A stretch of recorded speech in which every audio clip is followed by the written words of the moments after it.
I think most of us who keep an eye on the horror movie landscape or horror story territory, generally speaking, are very well familiarized now, with the rules of if you try and communicate the dead or interact with spirits, you're asking for trouble.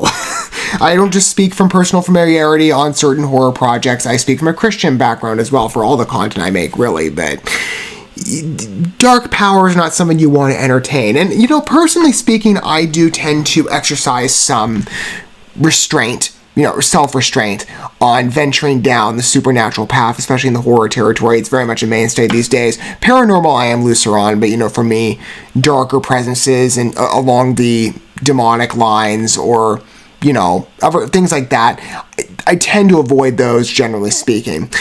Ghostly presences, maybe I'm a bit looser on. And admittedly, I've not seen many stories along the lines of haunted, ghostly maids. That's a bit fresh. I don't know. Maybe there's other films that might ring a bell for others. When you look at the construction of Sleeping Beauties, you might see some parallel lines.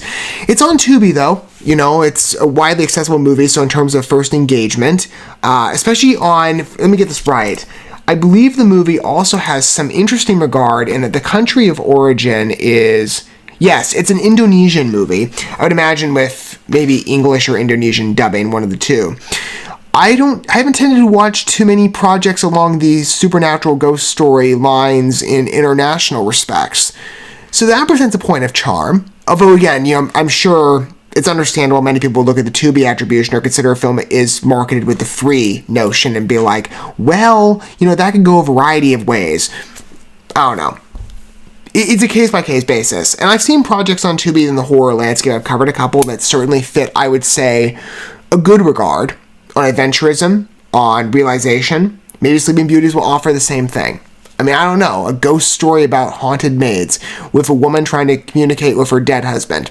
That's just asking for trouble. Again, it's like, don't communicate with the dead. You never know what you're going to get, because it's certainly not your loved one.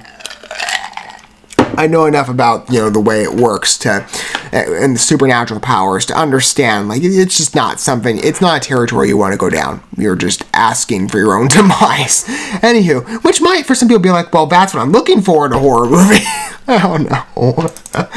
I tend to be more a thriller guy, admittedly, but I do enjoy scary atmospheres and different types of projects. And there's the temptation with Tubi where you're looking at it going, it's free, right? It's widely accessible. You don't have to pay a thing to access it.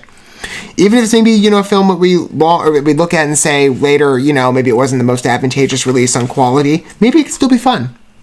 Let's engage with it and see. I'll give it a fair shot. Because the haunted maids thing brings me in a bit.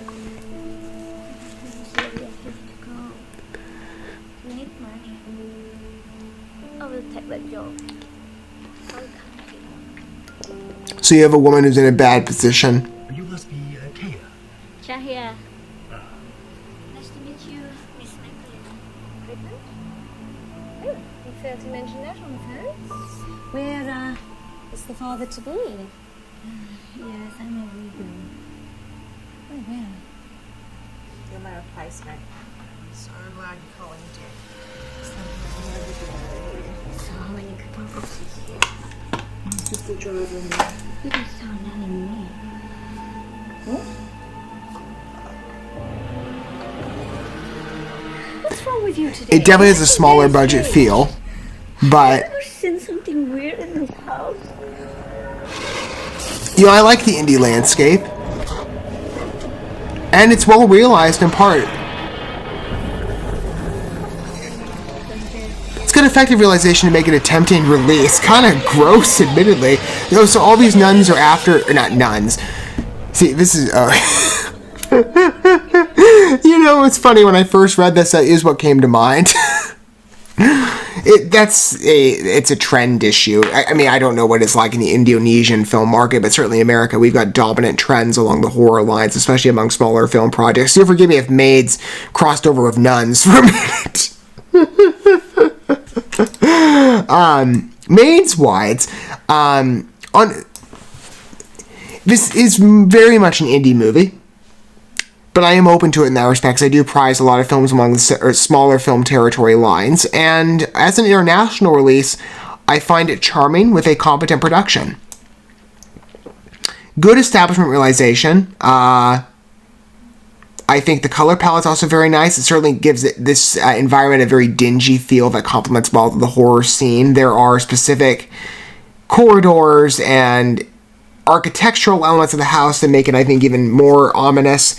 There are maybe some scares that come across, I would imagine, for some people's regard as, what's a good fair estimation to use? Predictable, maybe? Like when the woman's walking down the stairs and the ghost appears around the corner, like maybe we've seen that shot in other places. And then there are other shots, like for example, this one static shot where the piano falls down. I get it, it's pretty easy to cut from there. Or another shot where a character's right in and just in a blink of a second, the woman pops up in the background and she's like all gnarled up and whatever. Maybe in some parts it is kind of gross, admittedly. I need not replace with those shots. And so the maids are... Okay, so she wants to contact her husband. And I mean, the film could be in some part a study on grief, right?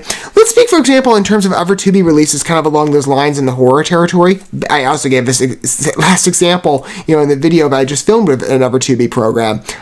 Bed Rest. Good movie, at least on pitch. Realization-wise, I'd say that it was a so-so release for me, at least on film quality. But I don't think it's fair to say. I liked the movie. I don't necessarily think in terms of maybe dominant horror releases it's one to be itching for people's attention, but it was an okay release. And I would say if you're looking for a good story told, well, you're looking for just a generally entertaining and lighter scale horror film on entry. It's more like a thriller film, to be honest, at least in my feeling on it. It's good. I think it was most effective if it's steady on, in part, grief, that intersection. And that's been done other places of other types of horror movies, to be fair, very competently in other regards. I've seen plenty of her pictures that played with the emotions of grief beautifully and in adventurous ways. So for the story of a woman who's now a widow and is trying to get her life together, but is in that state of grief where she just wants to contact her husband again, that's an understandable emotion. Now, the problem being, we don't go and start trying to communicate the dead. Otherwise, as I said, and as this conclusion of the movie shows, you're just asking for trouble, where maybe you might awaken some old nuns who are after a baby in formation. Good realization on it for a streaming film, and one of at least a bit of a lower scale. Maybe in familiarity as well. I mean, I don't know, again, how widely circulated the Indonesian film market is. But I'm open air national fair and indie fair, so the possibility of Sleeping Beauties being good, I might be... I like the name, it actually kind of fits with the project. It's very interesting. It could be good. I'll tempt it. I'd be curious to hear what your opinion is down below if you wish to disclose your perspective. I'm willing to humor it. I'm willing to see how effective Sleeping Beauties is, and maybe an isolated release in part. Maybe one that not everybody's talking about. I'd love to engage a bit deeper. Get a good perspective on it. And I think from what I'm seeing in the trailer, it's a smaller film that offers some competence. Unexpectedly. Especially on maybe some parts maybe come across a bit conventional in the scare structure, but then in other places, it's a bit adventurous. I would check it out. I'd be interested, even if maybe, again, my suspicions are... Not my suspicions. My usual conditions jump in mind of, well, you don't always entertain supernatural horror fare, for sure. Again, I prefer maybe just a scarier story, and my threshold is more so on the paranormal side. But on realization, and to get a good point of exposure with the Indonesian film market, especially for future reference, I like to catalog experiences. I'd like to take a look at this. I think there is some potential to it. I do. Thank you so much for watching this video. Before you bounce, feel free to drop a like and comment, subscribe to this channel with a ding on the bell, and share this video with your friends. And consider checking out the description here. There you'll find links to my other channels, as well as addresses to my other social media accounts and ways you can help support my work if you feel so inclined. May God bless you, and looking forward to when our paths cross again.